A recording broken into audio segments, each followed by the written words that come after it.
Very good morning. Welcome to JS Testing Academy. Welcome to the next part of video in our Jmeter series, that is correlation. Okay. What is correlation is, right? Suppose we have dynamically changing values.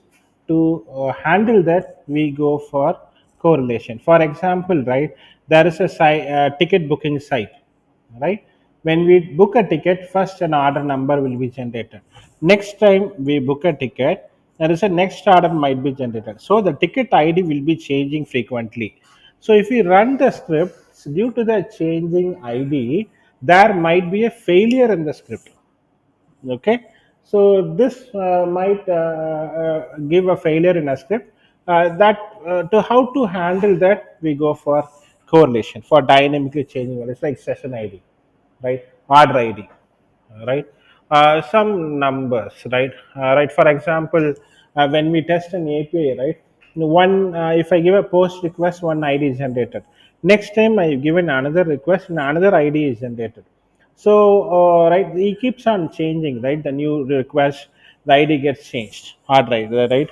So to handle that, we go for correlation. Okay, so that is what we are going to see now.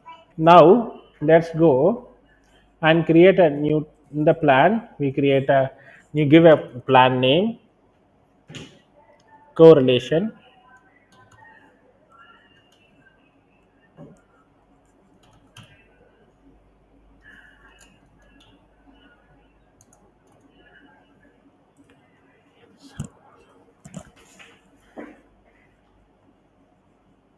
Okay, I'll, in the thread group, I'll add threads. Okay, I'll give a thread group, I'll give users. In sampler, I'll give an http request. Okay, in http request, I'll give two requests, right? Also I'll give a three request also. One is a post, get, push, or put. Okay, first is a post request. Okay, next is a get request, and right, let me change it to the put request also. This also I'll make it as a get request. Okay. Okay, so now I'll give a base URI,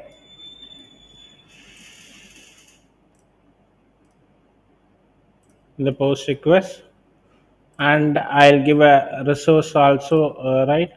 First I'll add the base URI in all three requests, then me give the HTTPS protocol in all three requests.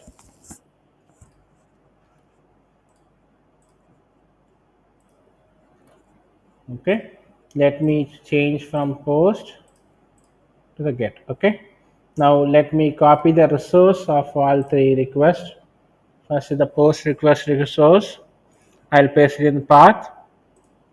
Then I'll copy the request resource, and I'll paste in the other two resource requests.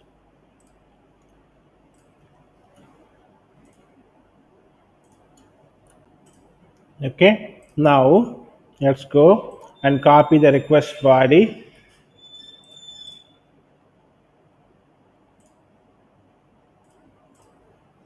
I'll paste it. Okay, let me change the title, Jmeter something. Okay,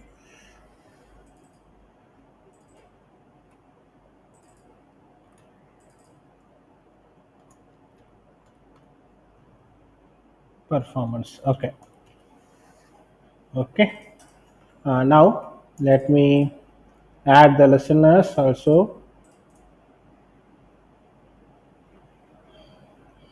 view results tree and view results table.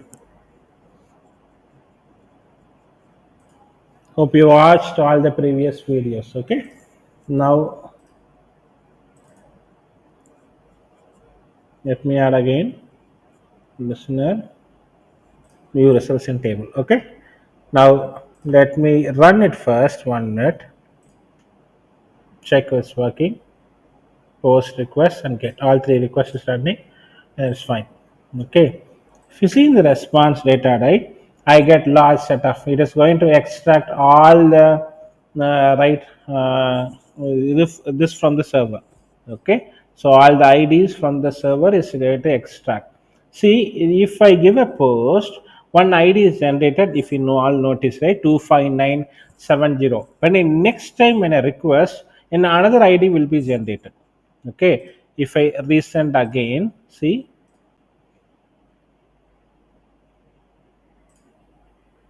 if I go there, one minute, let me see.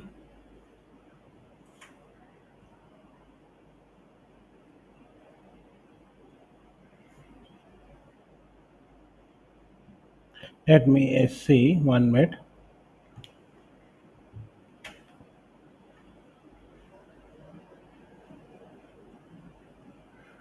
I'm just checking the last request which is generated. One minute. Let me see.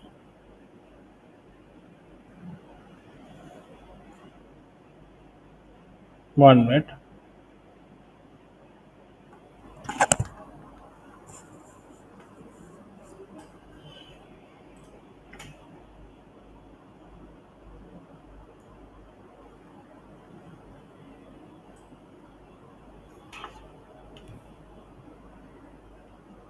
One minute.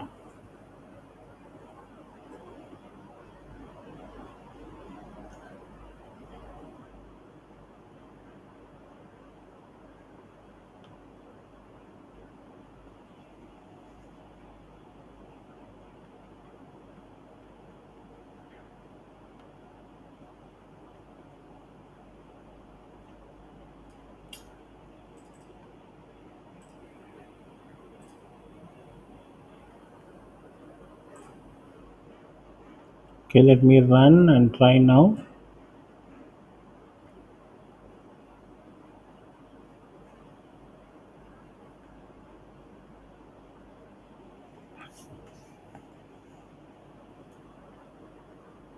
I got this right. Performance Jmeter. See, now the request ID has been changed now. Okay, this ID keeps on changing each time I give a request. Okay, now we need to handle this. How to handle it? Okay, let me go to the thread group, the request, right, and add, right, post processor here. There is one thing when I should go to the exact request and click add, and I should click go to the post processor. If I go, there is one thing called as JSON extractor. We can also do with regular expression. We'll see in the next videos. Okay. Now I'm going for JSON extractor. Okay, in JSON extractor, what I should give is I should create one variable. Okay, last ID. Then I should create one expression here, okay, to match it. Okay, I give dollar,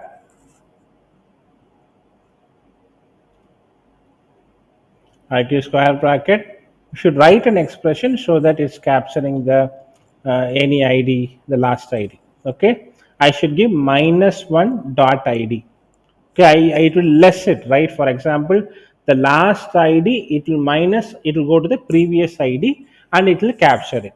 Okay, so if I give you minus, first time I'm giving 2, next time 3. If I give -1, what happens? It won't take 3, it will take only the second one, right? That's why I'm giving this. We normally we do in all database Java, right? In our programs what we do, right?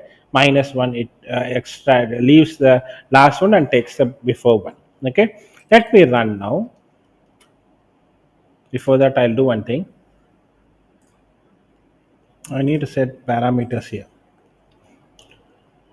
ID, that ID, I should give the last ID here. Take the last ID, extract the last ID alone. Okay, now run. Let's run. It will take the last ID, last before ID. Okay, am I right?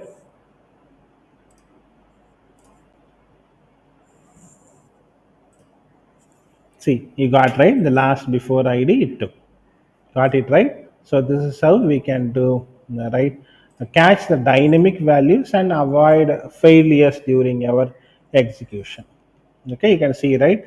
Thanks for watching this video. Have a great day. Bye. Meet you soon in the next video.